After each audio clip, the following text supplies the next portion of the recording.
Boa tarde, pessoal. O tema do vídeo de hoje é estampagem. E os integrantes do grupo sou eu, a Beatriz, a Camila, a Jennifer e o Guilherme Tozeto.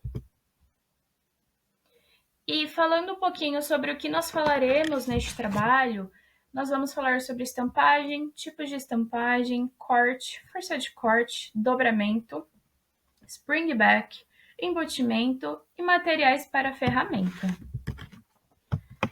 Então, dando uma visão geral do que é a estampagem, basicamente ela consiste em todas as operações de conformação de materiais e que o objetivo dela é dar o formato final da peça. E justamente esse processo é chamado a estampagem.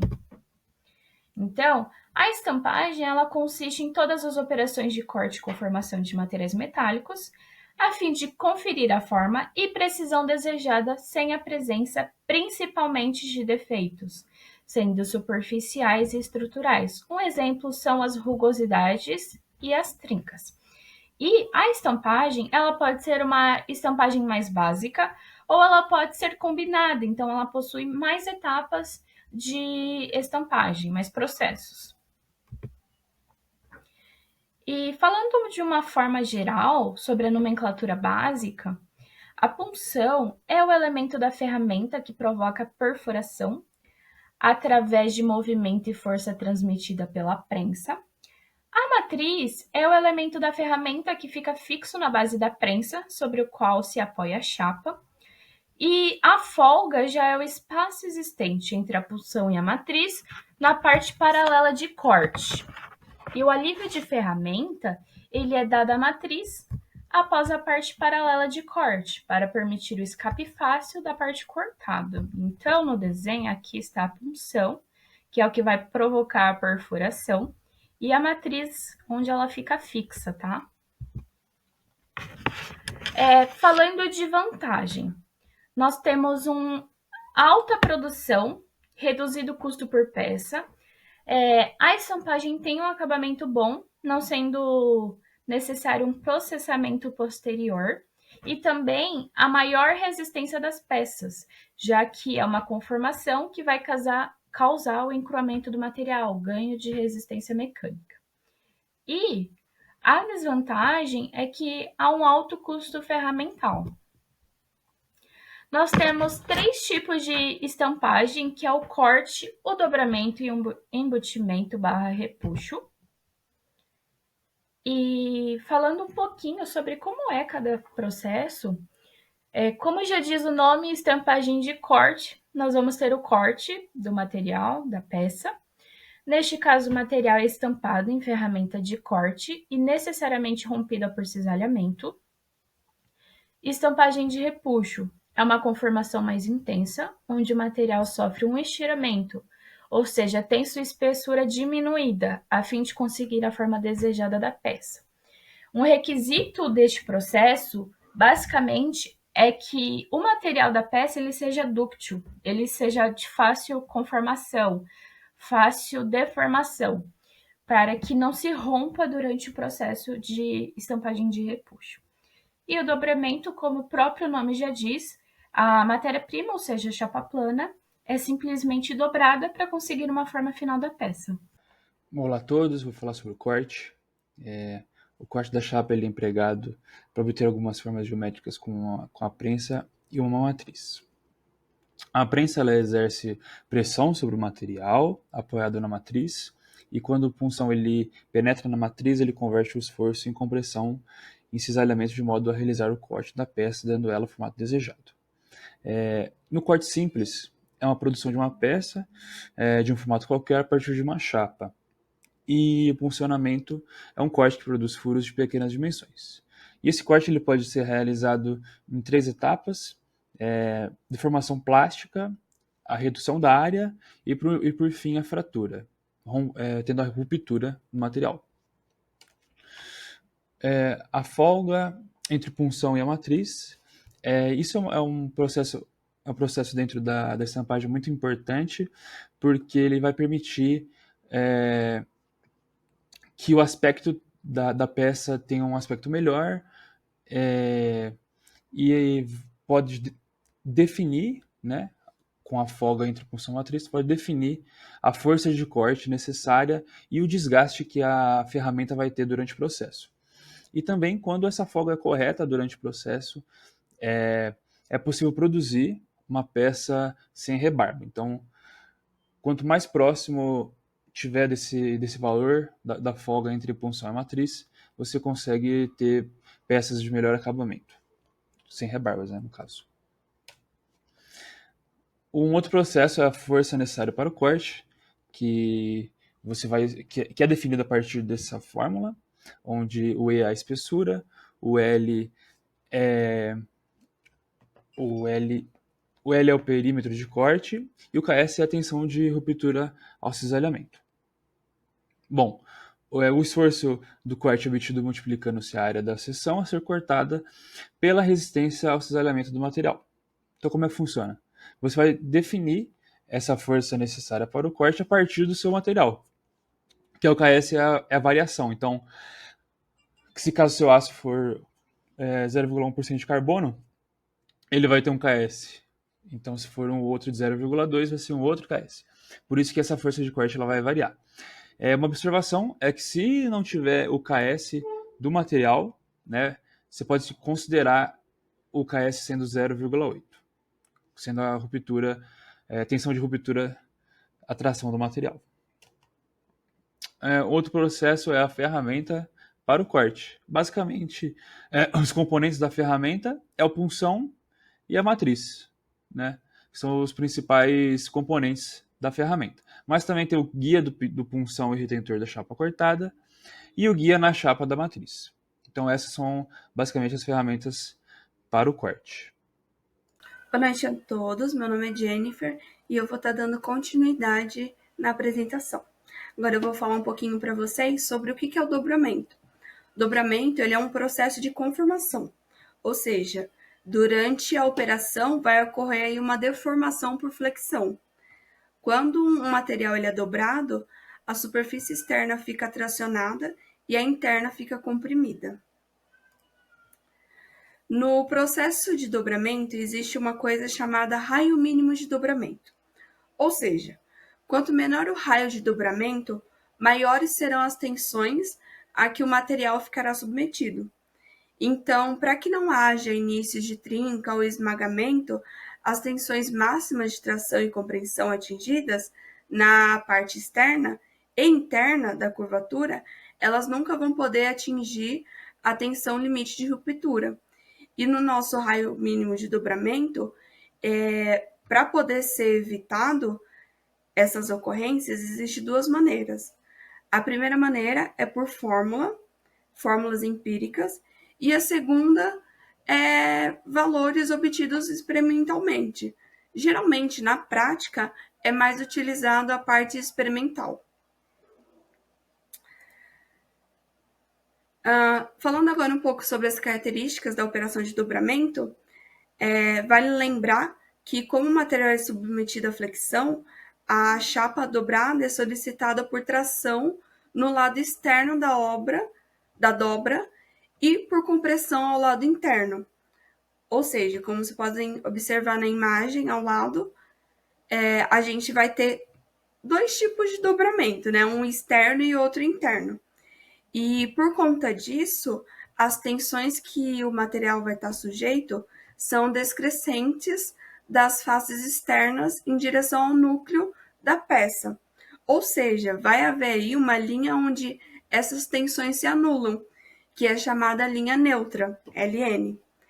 Essa linha ela é importante na operação de dobramento, pois como a tensão é zero, ela não sofre alterações de comprimento durante a deformação, o que não acontece com as partes que estão sendo tracionadas e comprimidas, que aumenta ou diminui de comprimento, dependendo aí da operação, após a operação. E é justamente através dessa linha neutra que se calcula as dimensões do desenvolvimento, que é conhecido como blank, ou seja, da tira antes do dobramento.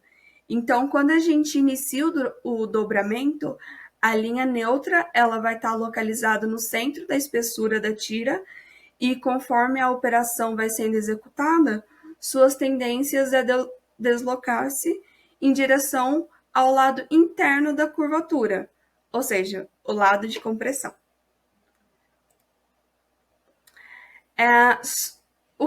Um dos fatores que ocorre durante o dobramento é o retorno elástico, ou seja, quando a gente realiza o nosso dobramento, vai haver um certo retorno da peça dobrada, ficando a dobra com um ângulo maior que o obtido no momento da pressão da ferramenta. E esse retorno é devido à componente elástica do material, pois a deformação plástica permanente ela só vai ser conseguida apenas nas fibras mais externas do material, permanecendo as próximas das linhas neutras no estado elástico. E o ângulo de retorno ele vai depender aí, principalmente do material de sua espessura e do raio de curvatura. Normalmente ele vai variar aí de 1 a 10 graus. E para ter uma ideia desse valor, geralmente se realiza um ensaio prévio da dobra. Então, por exemplo, portanto, aí, as ferramentas de dobras, elas devem ser feitas em um ângulo que compense esse retorno. Nos dobramentos de perfis em U, o fundo ele é feito levemente côncavo para compensar a ação elástica do material. Então, nessa imagem, ela está explicando, como ocorre o dobramento. Então, aqui nós podemos observar que a gente tem uma chapa e a nossa ferramenta, ela vai fazer uma pressão contra a chapa. Então, a gente tem a peça reta aqui e quando fizer a pressão contra a chapa, ela vai realizar o nosso dobramento. Então, nas operações de dobramento, pode haver a necessidade de manter a tira da chapa presa firmemente, para evitar que a mesma acabe se deslocando durante as operações. E para isso, pode ser usado uma prensa-chapa ou sujeitor de ação por molas, que normalmente o valor dessa força de sujeição pode ser considerado sendo 0,3 FD. Então, basicamente, só resumindo, a gente vai ter a nossa peça e a nossa ferramenta ela vai fazer uma pressão contra a nossa peça. Então, quando haver a curvatura ali do nosso dobramento, a gente vai ter ali a nossa curvatura interna e externa, como eu expliquei no slide anterior. A operação de repuxar, ela consiste em obter-se um sólido de forma qualquer, partindo de um desenvolvimento de uma chapa plana. As possibilidades de repuxar começam no limite elástico e terminam um pouco antes do limite de ruptura. Portanto, quanto maior for a diferença entre o limite elástico e o de ruptura, maiores vão ser as possibilidades de repuxar um determinado aço. A gente pode ver aqui nessa figura do lado direito as extensões a que está sujeita uma peça repuxada. Enquanto as paredes verticais estão sendo tracionadas, a área plana do desenvolvimento está tendo a sua circunferência reduzida através da atuação das forças de compressão. Quando a gente fala de força de embutimento, não é fácil calcular o esforço necessário para uma operação de embutimento de uma peça, pois são muitos os fatores e as variáveis que podem interferir nesse processo.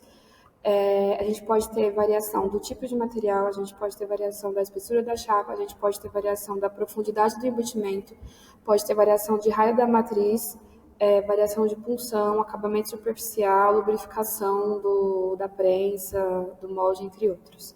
Porém, é certo que a força de embutimento deve ser menor que a necessária para o corte do fundo da peça. Assim, praticamente, a gente pode dizer que a força de embutimento pode ser obtida pela multiplicação da força de corte, por um coeficiente M, que tem que ser menor que 1. Então, a gente vai tabelando, como a gente pode ver na tabela aqui à direita, a gente vai ter essa relação DD. E para corpos cilíndricos, a gente vai ter uma relação WW, conforme a gente pode ver na tabela. Quando a gente fala de folga entre punção e matriz, a folga sempre vai ter que ser, a folga deverá ser tal qual permita o escoamento uniforme da chapa sem que haja uma formação de ruga ou diminuição da espessura. Então, na prática, a gente pode admitir que para o aço a folga tem que ser de 1,2 e para o cobre, latão e alumínio, a folga tem que ser de 1,1 a 1,5, onde essa é a espessura da chapa. Aqui na figura 5.8, a gente pode ter a representação de uma ferramenta de embutimento de um copo. O disco ou o esboço que se deseja embutir, ele é colocado sob o sujeitador ou as prensas e ali ele é preso. É preso à chapa pela parte externa. O punção está fixado no porta-punção e o conjunto é fixado na parte móvel da prensa. A matriz ela é fixada na base e, por sua vez, ela é fixada na mesa da prensa. A máquina de conformação é uma prensa excêntrica para peças pouco profundas ou uma prensa hidráulica para embutimento mais profundo. Materiais para ferramenta. Quando a gente fala de materiais para ferramenta de estampagem, os materiais eles são selecionados em função dos seguintes fatores: de acordo com o tamanho e tipo de ferramenta, se vai ser para corte, para dobra, para embutimento, de acordo com a temperatura de trabalho, que na estampagem geralmente é a frio, e os dois componentes mais importantes da ferramenta é a punção e a matriz, que dependendo do tipo do processo, as solicitações mecânicas podem ser de desgaste, de choque ou de fadiga. Os materiais de uso mais comum para o conjunto de punção matriz é aço da liga de categoria de aço ferramenta, que a gente já estudou.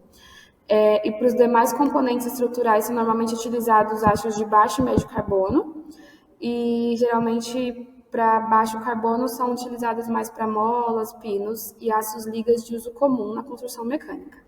Para poder elevar a resistência do desgaste, particularmente nas ferramentas de corte, eles empregam algum tipo de material duro, que geralmente é carbonato de tungstênio ou aglomerado de cobalto, que a gente também já estudou, na forma de pastilhas inseridas em suportes de aço. Essa foi a bibliografia que a gente utilizou para poder realizar o trabalho. E obrigada pela atenção.